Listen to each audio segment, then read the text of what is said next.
The story begins with a girl named Stella, who had just been born to a woman. Soon, everyone started thinking that Stella was very strange because her hair was black and white. People believed that Stella was cursed, and that's why no one wanted to go near her. Her mother had known this for a long time, so she kept Stella away from others. One day, it was time for Stella to go to school for the first time. Her mother carefully explained to her to behave well in school. We later learned that Stella's two-toned hair wasn't the only unusual thing about her. She actually had two personalities. One personality was calm and quiet, while the other was very aggressive and liked to fight. But Stella didn't listen to anyone. On her first day at school, she fought with a lot of boys and beat them up.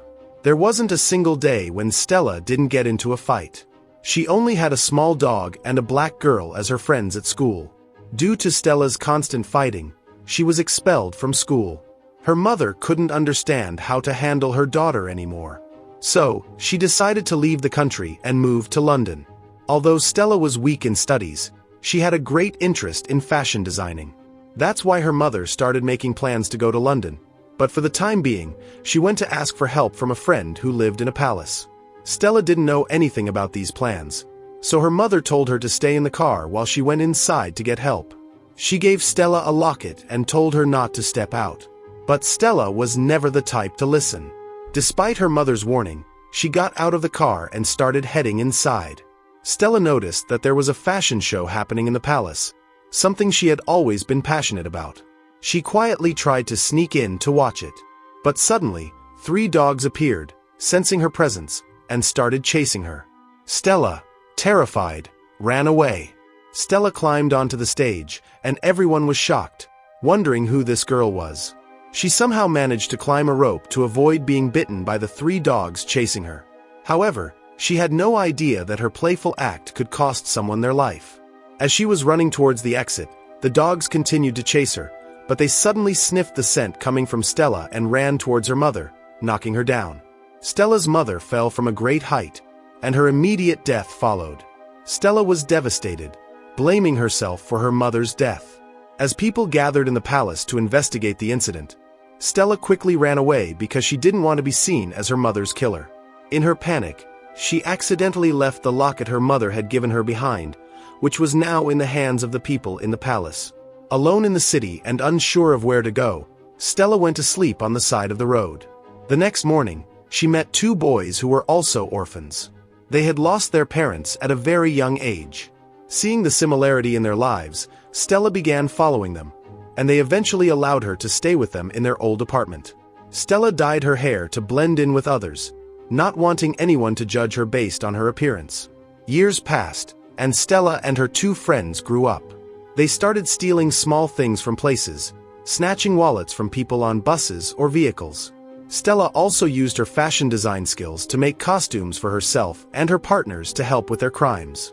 Although she had always dreamed of becoming a successful fashion designer, her circumstances didn't allow her to pursue that dream. Yet, her talent for fashion design was still sharp. Together, they earned a lot of money, but occasionally, Stella would remember her mother's wishes. How she wanted Stella to become a famous fashion designer in a large London organization. These thoughts would sometimes make Stella feel sad and disheartened. But things were not going as Stella had hoped. One day, she got a job at a fashion designing company called Liberty. Stella was overjoyed and entered the company excited to work, but she was told that she wasn't hired as a fashion designer, but for a cleaning job. Stella thought to herself that she would start here, but she would definitely pursue fashion design in this company. She started working hard, joining the cleaning staff, but eventually, she became disheartened. She no longer wanted to do this cleaning job. She repeatedly requested her boss to give her a chance in fashion designing, but he kept rejecting her. This situation frustrated Stella because she had been controlling her anger for so long. One night, she had a lot of cleaning work to do, and while doing it, she ended up in her boss's room. There, she grabbed a drink and started drinking. She became very drunk and went to a mannequin, applying her fashion design tools to it. She also wrote some attractive designs on the walls of the chamber. The next morning, everyone gathered to see what she had done. Stella was so drunk that she had fallen asleep right there. Even though Stella had made a mistake, her designs were unique and beautiful. However, Her boss didn't understand this and immediately told her she was fired. Stella begged for one last chance, but at that moment, a renowned fashion designer named Molly entered the scene. Molly was a famous designer whose clothes were worn by top celebrities. When Molly saw the things Stella had designed, she was very impressed. Molly said, "In all my years, I've never seen a mannequin decorated so beautifully." Impressed by Stella's work, Molly decided to hire her. Stella was overjoyed and immediately went to her friends to share the good news. Stella was overjoyed, and from the very next day, she started working hard and learning from Molly. She began showcasing her talent, and Molly quickly realized that Stella had a lot of potential. She just needed to learn a bit more. Stella's dream was finally coming true because she had landed a job as a fashion designer. She began working well for Molly and was dedicated to her craft. One day, Stella noticed that Molly had several safes inside her house, possibly storing her jewelry and earnings. The safes were heavily guarded. But what caught Stella's attention the most was a locket Molly was wearing, which looked exactly like the one her mother had given her years ago before her death. Stella was sure it was the same locket. She asked Molly where she had gotten it from, but Molly only said it was her locket, though it had been stolen by a woman years ago. Stella was confused and shocked. How could her mother have been a thief? She needed answers and decided to get the locket back. Stella went to her old friends, the ones she used to steal with, and explained everything to them. She told them how Molly had the last keepsake her mother had given her, and she needed to get it back. Together, they began planning how to steal the locket. After much thinking, they decided that while Molly was busy with a party, Stella's friends would distract everyone, and they would sneak into the safe to steal the locket. One of Stella's friends would disable the CCTV cameras from the control room, while the other would attempt to open the safe. Stella, on the other hand, went to the party wearing a white outfit, as the theme of the party was black and white. As soon as she entered, she burned her white clothes to become even more striking, and wore a mask over her eyes so no one would recognize her. At this moment, Stella's body was not controlled by her calm personality, but by the other, more angry and psycho side of her. This was the personality Stella had struggled with in her childhood, but now, out of necessity, she had let it take over. As Stella was at the party, she spotted Molly wearing the locket, realizing that her friends were searching in the wrong place. Molly, who did not want anyone else to stand out at her party, ordered her guards to capture Stella. However, Stella, being psycho, managed to manipulate the situation and convince everyone around her. She was determined to get the locket by any means. To distract Molly, she signaled one of her friends to bring out a dish in front of Molly. When the dish was opened, rats poured out, terrifying Molly. Stella seized this opportunity and snatched the locket from Molly's neck.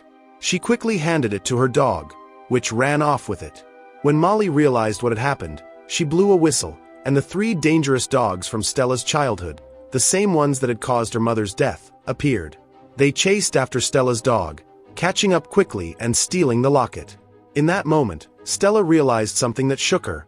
When her mother had died, Molly had used a whistle to call the dogs toward her. This meant that it wasn't just an accident that her mother had died, but that Molly had been responsible for it. For now, Stella left the scene with her friends in a car, but she now understood the truth. Molly had been behind her mother's death. Stella was determined to take revenge on Molly, and with that goal in mind, she allowed her cruel and psycho side to take over completely. Her normal personality had gotten her nowhere, and now, she was back to being the chaotic and ruthless person she used to be. Stella felt more confident than ever and started planning her next move. She visited her old school friend, who had become a journalist, seeking help. Stella had noticed her friend at Molly's party, who was there to cover the news. She made a deal with her friend, promising to bring in exclusive news stories that would boost her channel's TRP, but in exchange, she asked for help in exposing Molly. Stella had already taken some drastic steps. She kidnapped Molly's 3 dogs with the help of her friends and brought a fashion designer to her house, someone who could assist her in her plans. Molly was known for her fashion shows, but Stella had a different strategy. She started taking over one show after another. She worked with a designer at her house, creating unique designs and wearing them to Molly's shows. As Stella showcased her creations, the attention slowly shifted from Molly to Stella, causing Molly's popularity to decrease. People started talking about Stella's incredible designs, but no one knew who this mysterious woman was. Meanwhile, Stella kept her normal personality in check and went to her job to keep an eye on Molly's activities. Molly, now increasingly frustrated, was determined to find out who this rival designer was. So she pushed her workers to come up with impressive designs to remain the best in the business. Stella, working as one of the designers, created some fantastic pieces, including a golden dress adorned with stunning details. Molly liked the designs, but she was worried they might be stolen, so she locked them in a safe, planning to reveal them at her biggest show. With her designs now locked away, Stella was left with few options. However, while working at home one day, her eyes fell upon Molly's dogs. The dog skins looked incredibly luxurious, and Stella came up with a drastic plan. She decided to kill the dogs and use their skins to create a dress. The day of Molly's biggest show finally arrived, and Stella was ready to make her move. Molly decided to open the safe containing the most beautiful dress, but as soon as the door was unlocked, bees swarmed out, spreading all over the place. Stella had deliberately placed the bee eggs on the dress, making everyone think it was gold, but the bees emerged and scattered, causing chaos at the show. The important guests in attendance panicked and fled the scene. Meanwhile, Stella was off doing her own show, where she had used the skins of the dogs she had killed to create a stunning dress. After the public embarrassment, Molly finally realized the truth. The mysterious designer causing trouble for her was none other than Stella, the same woman who had worked as a fashion designer at her company. Furious, Molly swore revenge. When Stella returned home, she found that Molly had kidnapped her two friends. In a fit of rage, Molly ordered her men to capture Stella as well, and she set the entire place on fire, leaving Stella trapped inside. However, Stella hadn't killed the dogs for her dress. She wasn't the kind of person to take a life for her own benefit. As the fire raged, Molly believed that Stella wouldn't survive. But the next morning, Stella regained consciousness in a house, where a man had found her. This man was Molly's caretaker, and he revealed a shocking truth to Stella. He showed her the locket and said, "Your real mother is not who you think she is. The truth is, Molly is your real mother." The caretaker continued, explaining that Molly had once been a woman with a dangerous double personality. Sometimes calm, but at other times, a psychotic version of herself would emerge. When Stella was born, Molly had ordered the caretaker to kill her, but he couldn't bring himself to do it. Instead, he gave Stella to a lady who worked for them, and she raised Stella as her own. The night that lady passed away, Stella was left vulnerable, and the caretaker had to tell her everything. Stella learned that Molly, in her psychotic state, had wanted to erase all traces of her past, including the daughter she had secretly born. The shocking truth had been hidden from Stella for all these years. When Stella returned to the palace, the lady had come to ask Molly for some money to raise her son properly. However, Molly did not want her daughter to live, so she ordered her dogs to kill the lady. The caretaker then opened the locket and pulled out a key, revealing that Stella's father had left all his wealth to her, making her the rightful heir to the entire palace. Upon hearing this, Stella was in shock, but first, she went to visit the family who had raised her and with whom she had spent her entire childhood. Meanwhile, Molly had framed Stella's two friends for a fake crime and thrown them in jail, but Stella quickly went and freed them. Now, Stella was determined to take revenge on Molly, who had killed the innocent lady who had raised her since childhood. To get back at Molly, Stella made a huge plan with her friends. She knew that in a few weeks, Molly would be hosting a big party, inviting many high-profile guests. According to her plan, Stella worked day and night to create designer clothes and sent them to every guest's home. Now, when the guests received clothes in Molly's name, they wore them to the party. Molly soon realized that Stella was not dead, but she was fully prepared to face her.